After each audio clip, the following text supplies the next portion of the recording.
Hi guys, daghan kaig nangutana sa ako kung giunsa daw nako pagbuhat ang akong low carb pancake syrup. Oh, lami kay siya tan-awon diha sa atong pancake guys no na gi-sprinkle na to sa itaas. So way pagdugay-dugay ato anang sugdan no tudloan ta mo unsaon pagbuhat. Nagboil lang kog water sa kettle namo guys. And then nagbutang kog 1 cup na boiling water diri sa akong lutuan. And then naatay pure allulose sugar-free Arnibal Color from Perfect Match Low Carb Selection mo ni atong sugar substitute. Nagbutang lang ko dirag 1 cup and 1/2 cup.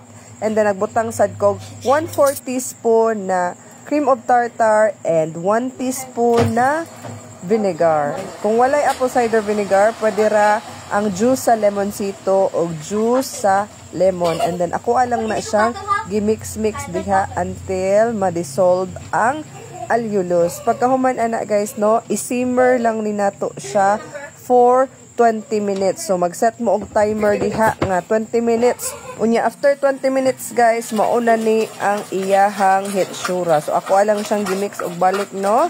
Tanawan ninyo guys, medyo lapot-lapot na siya gamay. Unya ako alang na siyang gipa-cool down.